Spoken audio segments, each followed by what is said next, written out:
ನಮಸ್ಕಾರ ಸ್ನೇಹಿತರೆ, ಇವತ್ತೇ ಸಂಕಷ್ಟಹರ ಚತುರ್ಥಿ. ವಿನಾಯಕನಿಗೆ ಅತಿ ಪ್ರಿಯವಾದ ಈ ದಿನದಂದು ಈ ಪವಿತ್ರವಾದ ಕಥೆಯನ್ನು ಕೇಳಿದರು, ಹೇಳಿದರು ಅಥವಾ ಓದಿದರು ದರಿದ್ರ ಹಾಗೂ ವಿಘ್ನ ಪೂರ್ತಿಯಾಗಿ ನಿವಾರಣೆಗೊಂಡು ಜೀವನದಲ್ಲಿ ಬರೀ ಗೆಲುವು ಮಾತ್ರವೇ ಇರುತ್ತದೆ. ಹಾಗಾದರೆ ಆಲಸ್ಯ ಮಾಡದೆ ಆ ಕಥೆ ಏನೆಂದು ತಿಳಿದುಕೊಳ್ಳೋಣ. ಆದರೆ ಅದಕ್ಕೂ ಮುಂಚೆ ನೀವಿನ್ನೂ ನಮ್ಮ ಚಾನೆಲ್ ಅನ್ನು ಸಬ್ಸ್ಕ್ರೈಬ್ ಮಾಡ್ಕೊಂಡಿಲ್ಲ ಅಂದ್ರೆ ಖಂಡಿತ ಈಗಲೇ ಸಬ್ಸ್ಕ್ರೈಬ್ ಮಾಡ್ಕೊಳ್ಳಿ. ಹಾಗೆ ಈ ವಿಡಿಯೋ ಇಷ್ಟ ಆದ್ರೆ ಮರೀದೇ ಒಂದು ಲೈಕ್ ಕೊಡಿ. ಪೂರ್ವದಲ್ಲಿ ಒಂದು ಸಲ ಸತ್ಯಲೋಕದಲ್ಲಿ ಕಮಲಾಸನದ ಮೇಲೆ ಕುಳಿತುಕೊಂಡು ಹಗಲೆಲ್ಲ ಸೃಷ್ಟಿ ಮಾಡಿ ಮಾಡಿ ನೀರಸಗೊಂಡ ಬ್ರಹ್ಮದೇವರಿಗೆ ಕಲ್ಪಾಂತರ ಹತ್ತಿರವಾದ ಕಾರಣ ನಿದ್ರೆಯ ಮತ್ತು ಆವರಿಸಿ ಅವರು ಆಕಳಿಸಿದಾಗಲೆಲ್ಲ ಪರ್ವತ ಶಿಖರಗಳು ಸ್ಫೋಟಗೊಂಡು ಬೆಂಕಿ ಜ್ವಾಲೆ ಚಿಮ್ಮುತ್ತಿತ್ತು.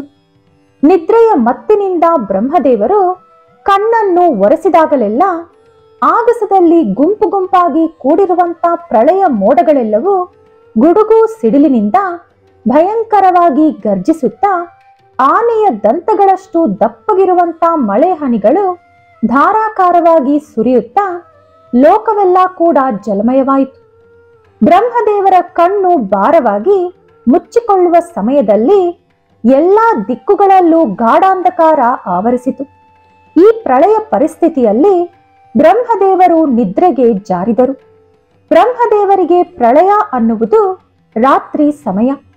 ಮತ್ತೆ ಹೊಸದಾಗಿ ಕಲ್ಪ ಶುರುವಾಗುವ ಸಮಯ ಸಮೀಪಿಸಿತು.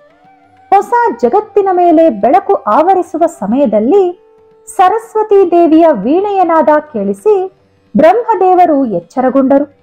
ಬ್ರಹ್ಮದೇವರು ಪದ್ಮಾಸನದಲ್ಲಿ ಕುಳಿತುಕೊಂಡು 4 ತಲೆಗಳಿಂದ 4 ದಿಕ್ಕುಗಳನ್ನು ನೋಡಿದರು. ಕೆಳಗಿರುವ ಜಗತ್ತೆಲ್ಲವೂ ಜಲಮಯವಾಗಿ ದೊಡ್ಡ ದೊಡ್ಡ ಪರ್ವತಗಳಷ್ಟು ಎತ್ತರವಾಗಿರುವಂತಹ ಅಲೆಗಳಿಂದ ತುಂಬಿಕೊಂಡಿತ್ತು. ಆ ಅಲೆಗಳ ಮಧ್ಯೆ ಒಂದು ಕಡೆ ಕಣ್ಣನ್ನು ಮಂಜಾಗಿಸುವಷ್ಟು ಹೊಳಪು ಕಾಣಿಸಿತು. ಆ ಹೊಳಪಿನಲ್ಲಿ ಅಲೆಗಳ ಮೇಲೆ ತೇಲುತ್ತಾ ಒಂದು ದೊಡ್ಡ ಅರಳಿ ಎಲೆ, ಅದರ ಮೇಲೆ ಚಂದ್ರನಂತೆ ಹೊಳೆಯುವಂತ ಪುಟ್ಟ ಬಾಲಕ ಮಲಗಿ ತನ್ನ ಬಲಗಾಲಿನ ಹೆಬ್ಬೆರಳನ್ನು ಚಪ್ಪರಿಸುತ್ತಾ ಕಾಣಿಸಿದ. ಬ್ರಹ್ಮದೇವರು ಕಣ್ಣು ಮುಚ್ಚಿ ತೆಗೆಯುವಷ್ಟರಲ್ಲಿ ಒಂದು ವಿಚಿತ್ರವಾದ ದೃಶ್ಯ ಕಾಣಿಸಿತು. ಆ ಕಂದಮ್ಮ ವಿಶ್ವವಿರಾಟ್ ಸ್ವರೂಪನಾದ ಪರಬ್ರಹ್ಮ ಎಂದು ಬ್ರಹ್ಮದೇವರಿಗೆ ತಿಳಿದಿರುವ ವಿಷಯವೇ. ಆದರೆ ಈಗ ಆ ಮಗುವಿನ ತಲೆ ಆನೆಯ ತಲೆಯಾಗಿತ್ತು. ಪುಟ್ಟ ಸೊಂಡಿಲಿನಿಂದ ತನ್ನ ಬಲಗಾಲನ್ನು ಎಳೆದುಕೊಂಡು ಹೆಬ್ಬೆರಳನ್ನು ಬಾಯಲ್ಲಿ ಇಟ್ಟುಕೊಂಡು ಚಪ್ಪರಿಸುತ್ತಿರುವಂತೆ ಕಾಣಿಸಿತು. ಆ ಮಗುವಿನ ಮುಖ ತುಂಬಾನೇ ಪ್ರಸನ್ನವಾಗಿತ್ತು. ಮಗು ಚಂದ್ರನ ಕಾಂತಿಯಂತೆ ಹೊಳೆಯುತ್ತಿತ್ತು. 4 ಕೈಗಳನ್ನು ಹೊಂದಿತ್ತು. ಬ್ರಹ್ಮದೇವರು ಆಶ್ಚರ್ಯವಾಗಿ ನೋಡುತ್ತಿದ್ದ ಮರುನಿಮಿಷ ಆ ಮಗು ಎಲೆಯ ಸಮೇತ ಮಾಯವಾಯಿತು. ಬ್ರಹ್ಮದೇವರಿಗೆ ಆ ಪ್ರದೇಶದಲ್ಲಿ ಎತ್ತರವಾಗಿ ಬೆಳೆದಿದ್ದಂತ ಮಣ್ಣಿನ ದಿಬ್ಬವೊಂದು ಕಾಣಿಸಿತು. ಕ್ರಮೇಣ ನೀರಿನಿಂದ ವಿಶಾಲವಾದ ಭೂಪ್ರದೇಶಗಳು, ಸಮುದ್ರ ಭೂಭಾಗಗಳು ರೂಪುಗೊಂಡವು. ಇನ್ನು ಬ್ರಹ್ಮದೇವರು ಸೃಷ್ಟಿ ಕಾರ್ಯ ಕೈಗೊಂಡರು. ಮೊದಲು ಪರ್ವತಗಳು, ನದಿಗಳು ರೂಪುಗೊಳ್ಳಬೇಕು ಎಂದು ಸಂಕಲ್ಪ ತೊಟ್ಟು ಕಮಂಡಲದಿಂದ ನೀರು ತೆಗೆದುಕೊಂಡು ಭೂಮಿಯ ಮೇಲೆ ಚೆಲ್ಲಿದರು. ಬಳಿಕ ವೃಕ್ಷಗಳು ಹಾಗೂ ಖನಿಜಗಳಿಗೆ ಸಂಕಲ್ಪ ತೊಟ್ಟುಕೊಂಡರು. ಅದರ ನಂತರ ಚಲಿಸುವಂತ ಜೀವರಾಶಿಗಳನ್ನು ಸೃಷ್ಟಿಸಿದರು. ಮೊದಲು ಸಮುದ್ರದೊಳಗೆ ಜಲಚರಗಳು, ನಂತರ ಭೂಮಿಯ ಮೇಲೆ ಪ್ರಾಣಿಗಳು, ಕ್ರಿಮಿ ಕೀಟಗಳು ಹಾಗೂ ಪಕ್ಷಿಗಳನ್ನು ಸೃಷ್ಟಿಸಿದರು. ಅದರ ನಂತರ ಮನುಷ್ಯರನ್ನು ಸೃಷ್ಟಿಸಿದರು. ಬ್ರಹ್ಮದೇವರು ಸೃಷ್ಟಿ ಮಾಡುವಷ್ಟು ಸಮಯ ಕೂಡ ಸರಸ್ವತಿ ದೇವಿ ವೀಣೆ ನುಡಿಸುತ್ತಲೇ ಇದ್ದರು. ಆದರೆ ಅಕಸ್ಮಾತಾಗಿ ಅವರ ವೀಣೆಯಲ್ಲಿ ಅಪಶ್ರುತಿ ಬಂದಿತು. ಸರಸ್ವತಿ ದೇವಿ ಗಾಬರಿಯಿಂದ ಭೂಲೋಕದ ಕಡೆ ನೋಡಿ ಇನ್ನಷ್ಟು ಹೆದರಿದರು. ಸರಸ್ವತಿ ದೇವಿಯ ಮುಖದಲ್ಲಿನ ಗಾಬರಿಯನ್ನು ನೋಡಿದ ಬ್ರಹ್ಮದೇವರು ಭೂಲೋಕವನ್ನು ನೋಡಿದರು. ಪರ್ವತಗಳು ತಲೆ ಕೆಳಗಾಗಿ ಬೀಳುತ್ತಾ, ಪರ್ವತ ಶಿಖರಗಳು ಭೂಮಿಯ ಒಳಗೆ ಅವಿತುಕೊಂಡು, ಪರ್ವತದ ಕೆಳಗಿನ ಭಾಗ ಆಗಸದ ಕಡೆ ಮುಖ ಮಾಡಿ ಬೆಳೆಯುತ್ತಾ, ಭೂಮಿಯ ಮೇಲೆ ಸೂರ್ಯನ ಕಿರಣಗಳು ಬೀಳದ ಹಾಗೆ ಹರಡಿಕೊಂಡಿದ್ದವು. ನದಿಗಳು ತಗ್ಗು ಪ್ರದೇಶದಲ್ಲಿ ಹರಿಯದೆ ಎತ್ತರದ ಪ್ರದೇಶಕ್ಕೆ ಹರಿಯುತ್ತಿದ್ದವು. ಗಿಡ ಮರಗಳು ತಲೆ ಕೆಳಗಾಗಿ ತುಂಬಾ ಎತ್ತರಕ್ಕೆ ಬೆಳೆದು ಅದರ ಬೇರುಗಳು ಆಕಾಶವನ್ನು ಅಂಟುವಂತಿತ್ತು. ಜಲಚರಗಳು ನೀರಿನಿಂದ ಭೂಮಿಯ ಮೇಲೆ ಬಂದು ಕುಣಿದಾಡುತ್ತಿದ್ದವು. ಅವುಗಳಲ್ಲಿ ಕೆಲವು ನಡೆಯುತ್ತಿದ್ದರೆ ಕೆಲವು ಹಾರುತ್ತಿದ್ದವು. ಪ್ರಾಣಿಗಳು ತುಂಬಾ ಅನರ್ಥಗಳಿಂದ ಜನಿಸಿದ್ದವು.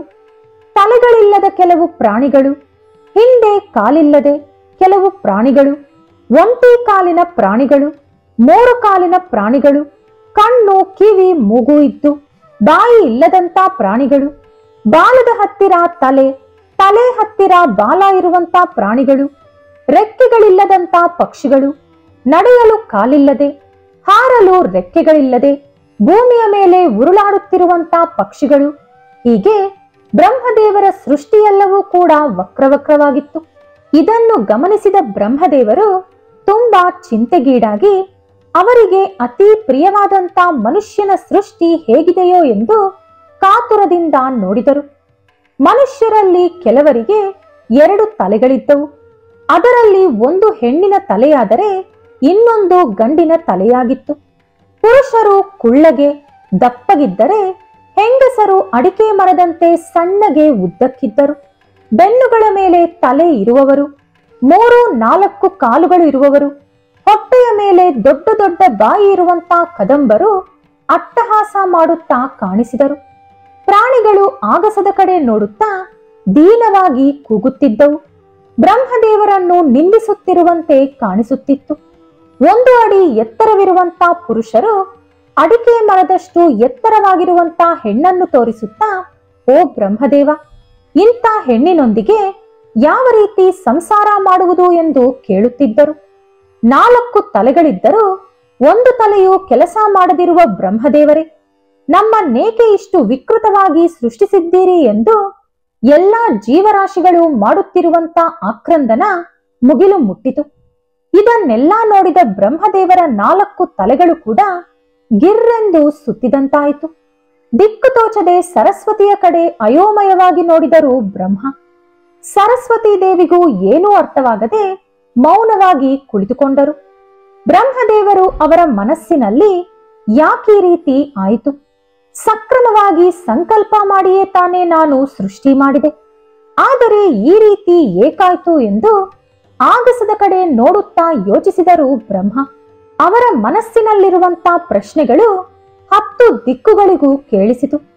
ಅಯೋಮಯದಲ್ಲಿ ಮುಳುಗಿದ್ದ ಬ್ರಹ್ಮದೇವರಿಗೆ ದೊಡ್ಡ ಬೆಳಕೊಂದು ಕಾಣಿಸಿತು. ಆ ಬೆಳಕಿನಲ್ಲಿ ಒಂದು ಅದ್ಭುತ ಮೂರ್ತಿ ದರ್ಶನ ಕೊಟ್ಟಿತು. ಆ ಮೂರ್ತಿಗೆ ಆನೆ ತಲೆ ಇತ್ತು. 4 ಕೈಗಳಲ್ಲಿ ಪಾಶ, ಅಂಕುಶ, ಕಲಶ ಹಾಗೂ ಪರಶು ಇತ್ತು. ಪೂರ್ಣ ಚಂದ್ರನಂತೆ ಹೊಳೆಯುತ್ತಿದ್ದರು. ಅವರು ಹೆಗಲ ಮೇಲೆ ಹಾಕಿಕೊಂಡಿದ್ದಂತ ಬಿಳಿ ವಸ್ತ್ರ ಗಾಳಿಗೆ ಹಾರುತ್ತಾ ಆಕಾಶವೆಲ್ಲ ಹರಡಿಕೊಂಡಿತ್ತು. ಆಗ ಸರಸ್ವತಿ ದೇವಿಯ ವೀಣೆ ಓಂಕಾರ ನುಡಿಸಿತು. ಸರಸ್ವತಿ ದೇವಿಯ ಬೆರಳುಗಳು ವೀಣೆಯ ಮೇಲೆ ತಾನಾಗಿ ನಾಗ ನಾಮಕ್ರಿಯ ರಾಗವನ್ನು ನುಡಿಸುತ್ತಾ ಮಾಯಾಮಾಲವ ಗೌಳ ರಾಗಕ್ಕೆ ಬದಲಾಗುತ್ತಾ ಕೊನೆಗೆ ಹಂಸಧ್ವನಿ ರಾಗ ನುಡಿಸಿತು. ಗಜಾನನನಾಗಿ ಸಾಕ್ಷಾತ್ಕರಿಸಿದ ಆ ದಿವ್ಯ ಮೂರ್ತಿ ಅರಳಿ ಎಲೆಯ ಮೇಲೆ ನಿಂತುಕೊಂಡು ಬ್ರಹ್ಮದೇವರನ್ನು ತನ್ನ ಅಭಯ ಮುದ್ರೆಯಿಂದ ಆಶೀರ್ವದಿಸಿದರು. ಅವರ ಸುತ್ತಲೂ ಶರತ್ಕಾಲ ಹುಣ್ಣಿಮೆಯಂತಹ ಬೆಳಕು ಆವರಿಸಿತ್ತು.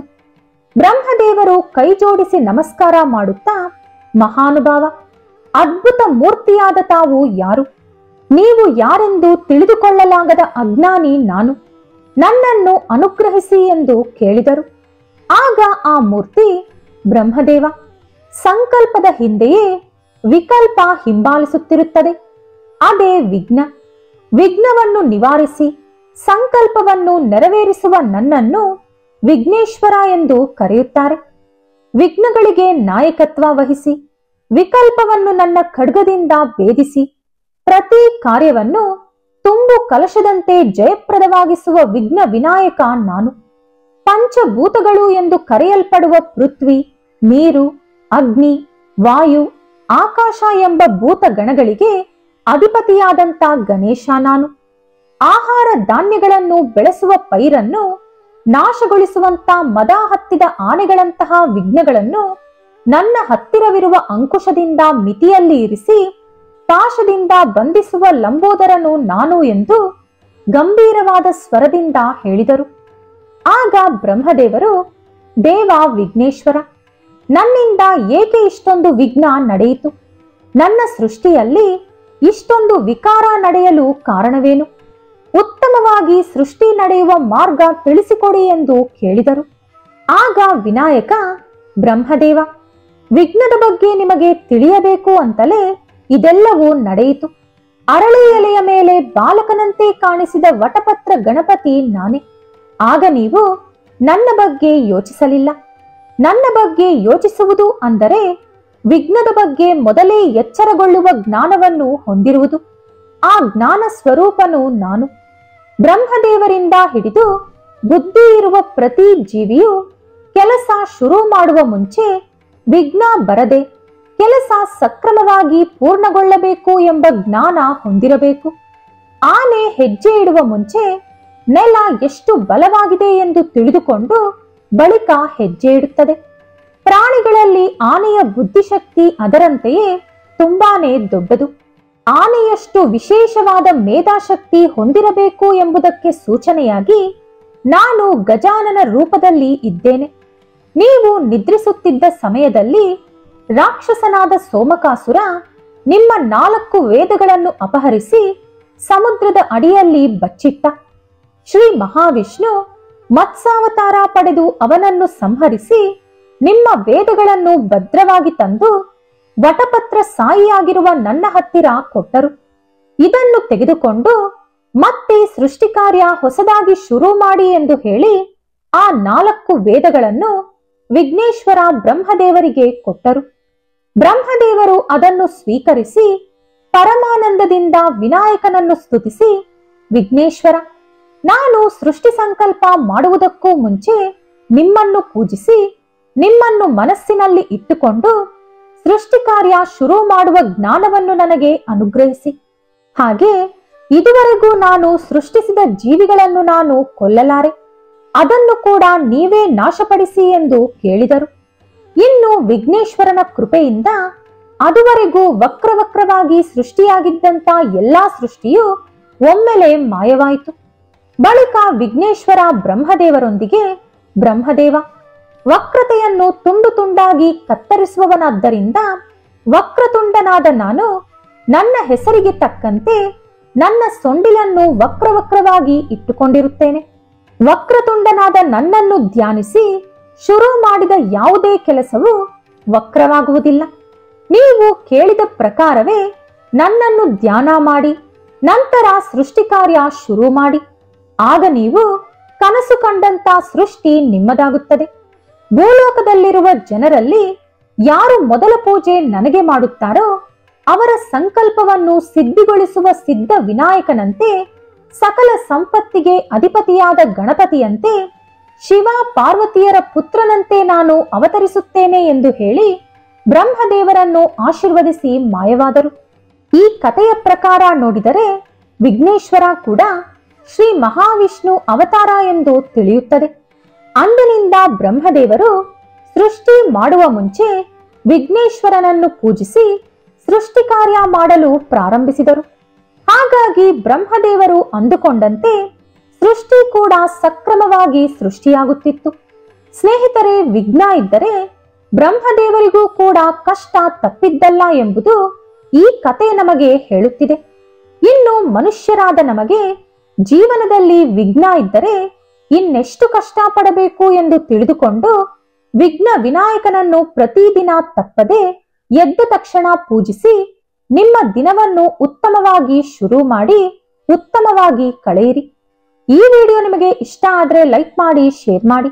ಇಂಥ ಹೆಚ್ಚಿನ ಉತ್ತಮ ಕಥೆಗಳಿಗಾಗಿ ತಪ್ಪದೇ ನಮ್ಮ ಚಾನೆಲ್ ಅನ್ನು ಸಬ್ಸ್ಕ್ರೈಬ್ ಮಾಡ್ಕೊಳ್ಳಿ.